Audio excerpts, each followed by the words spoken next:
Good morning student, welcome back to online classes class 8. Today I am going to start chapter 4 आपका जो कि last videos है आज और आपकी चैप्टर 4 थी।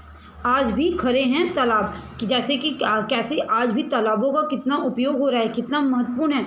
तो इस तरीके से हमने देखा था कि कैसे कैसे तालाबों की हर जगह तालाब ही तालाब बन रहे थे पहले के समय। वो कैसे तालाब एक गड्ढा बना के जिसको बड़ा सा तालाब करके वो किस तरह से उसमें पानी को इकट्ठा करते थे और किस तरीके से वो लाइफ में बचत करते थे। और वो उसी पानी को कहते थे वरुण देव का प्रसाद है, जिसे वे बचा कर रखते थे और बाद में फिर उस गड्ढे के पानी को यूज़ करते थे, उस तालाब के पानी को यूज़ करते थे। और कैसे वे तालाब हर जगह बनाना शुरू कर दिए थे, क्योंकि पहले तो वहाँ की जनसंख्या भी हर जगह की बहुत कम रहती थी, जिसकी वजह से प्लेसेस खाली होते थे। तो वो हर जगह बड़े बड़े तालाब बनाया करते थे, जिससे कि उन्हें आगे जैसे बहुत से काम होते थे, खेती की सिंचाई करना एक्सेट्रा, बहुत से काम होते थे जिसमें वो यूज़ कर सकते थे।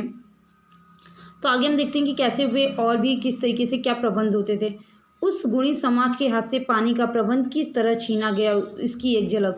और कैसे उस पानी का प्रबंध को कैसे छीन लिया गया, मतलब कि कैसे ये जो समाज है हमारी, जो सोसाइटीज़ हैं, उन्होंने कैसे उस तालाब को कैसे छीन लिए। जो तालाब बनते थे, जो पानी का प्रबंध करते थे, वो कैसे छीन लिया गया।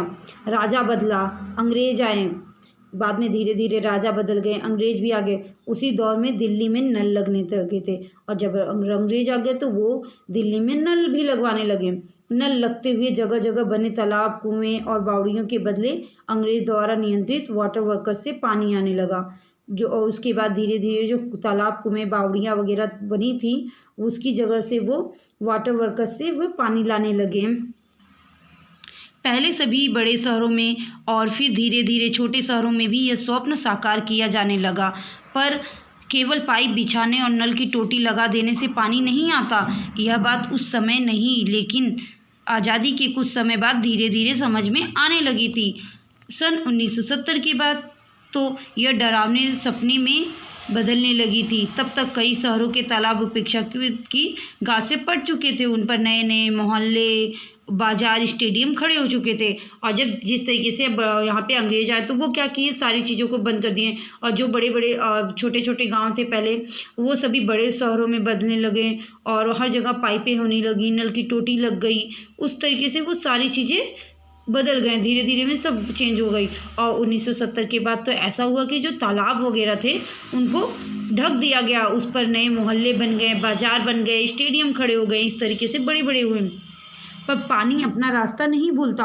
तालाब हथियाकर बनाए गए नए मोहल्ले में वर्षा के दिनों में पानी भर जाता और फिर वर्षा बीती नहीं कि इन शहरों में जल संकट के बादल छाने लगते। लेकिन पानी तो अपना रास्ता भूल नहीं सकता था, वो तो उसका जो रास्ता है वही रास्ते से जाएगा। इसीलिए जो तालाब को हथियाकर, जो तालाब को के एरिया को कवर करके वहाँ पे जो नए मोहल्ले बने हुए थे वो पानी से भर जाते थे, वर्षा के पानी से पूरे फुल हो जाते थे, जिससे वहाँ पे इन शहरों में जल संकट के बादल छाने लगते थे, जो हम कहते हैं बाढ़ वगैरह आ जाती है।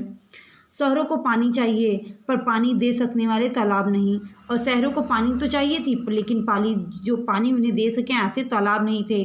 तब पानी ट्यूबवेल से ही मिल सकता था, पर इसके लिए बिजली, डीजल के साथ साथ उसी शहर के नीचे पानी चाहिए। कुछ शहरों ने दूर बहने वाली किसी नदी से पानी उठाकर लाने के बेहद खर्चीले तरीके अपनाए, लेकिन ऐसी नगर पालिकाओं पर करोड़ों रुपए के बिजली के बिल भी चढ़ चुके थे। इंदौर का ऐसा ही उदाहरण आँख खोल सकता है। यहाँ दूर बह रही नर्मदा का पानी लाया गया था। तब इस इंदौर में अभी कुछ ही पहले तक बिलावली जैसा तालाब जिसमें फ्लाइंग क्लब के जहाज के गिर जाने से नौसेना के गोताखोर उतारे गए थे, पर वे डूबे जहाज को आसानी से खोज नहीं पाए थे। आज बिलावली एक बड़ा सूखा मैदान है और इसमें फ्लाइंग क्लब के जहाज उड़ाए जा सकते हैं, मतलब वहाँ पे एरोप्लेन बन गया है। इंदौर के पड़ोस में बसे देवास शहर का किस्सा तो और भी विचित्र है। पिछले 30 वर्ष में यहाँ के सभी छोटे बड़े तालाब भर दिए गए, उन पर मकान और कारखाने खुल गए, लेकिन फिर पता चला कि इन्हें पानी देने का कोई स्रोत ही नहीं बचा। शहर के खाली होने तक की खबरें छपने लगी। शहर के लिए पानी जुटाना था, पर पानी कहाँ से लाएं। देवास के तालाबों, कुएं के बदले रेलवे स्टेशन पर 10 दिन तक दिन रात काम चलता रहा। तो इस तरीके से इंदौर में भी, फिर इंदौर के जस्ट बगल में देवास एक इस प्लेस थी जहाँ पे भी जो जितने भी तालाब थे उन्हें ढक दिया गया, उस पर कारखाने और बहुत से मकान बन गए। अब ये बताइए, जब मकान है, कारखाने हैं, तो उन्हें फैक्ट्रियाँ वगैरह, तो उन्हें पानी भी तो चाहिए, बट जब तालाब ही नहीं तो पानी का स्रोत कहाँ होगा। तो जो देवास के पास रेलवे स्टेशन था वहाँ पे वो रेल से काम करने लगे, पानी वगैरह की सुविधाओं के लिए वो दिन रात काम करने लगे 10 दिनों तक। 25 अप्रैल 1990 को इंदौर में से 50 टैंकर पानी लेकर रेलगाड़ी देवास आई, और 25 अप्रैल 1990 को जो इंदौर से 50 टैंकर पानी इसी की वजह से रेलगाड़ी से लाना पड़ा देवास में। ढोल नगाड़े बजाकर पानी की रेल का स्वागत हुआ। मंत्री जी ने रेलवे स्टेशन आई नर्मदा का पानी पीकर इस योजना का उद्घाटन किया। संकट के समय इससे पहले ही गुजरात और तमिलनाडु के कुछ शहरों में रेल से पानी पहुंचाया गया, पर देवास में तो अब हर सुबह पानी की रेल आती है। टैंकरों के पानी पंपों के सहारे टंकियों में चढ़ता है और तब शहर में बढ़ता है। रेल का भाड़ा हर रोज़ 40,000 रुपया है। बिजली के पानी ऊपर चढ़ाने का खर्च अलग, और इंदौर से मिलने वाली पानी का दाम भी लग जाए तो पूरी योजना दूध के भाव पड़ेगी। इस तरीके से आज की दुनिया में पानी के भाव हैं, मतलब कि वो कहीं से आ रहे हैं, वहाँ का अलग, रेल का अलग, और इंदौर से जो पानी ले रहे हैं उसका दाम अलग। तो ये सारी चीज़ों का पैसे लग रहे हैं, जो कि अगर हम टोटल करें तो समझिए दूध के भाव का पानी है। उपेक्षा की इस आंधी में कई तालाब फिर भी खड़े हुए, तब भी अगर जो बचे कुचे तालाब थे, जो बचा हुआ था, इस प्रॉब्लम में आखिर में वही तालाब ही काम आए। देश भर में कोई 8 से 10 लाख तालाब भर रहे हैं और वरुण देवता का प्रसाद बांट रहे हैं। उनकी मजबूत बनक इसका एक कारण है, पर एकमात्र कारण नहीं। समाज में तालाबों की स्मृति अभी भी शेष है। स्मृति की यह मजबूती पत्थर की मजबूती से ज़्यादा मजबूती है।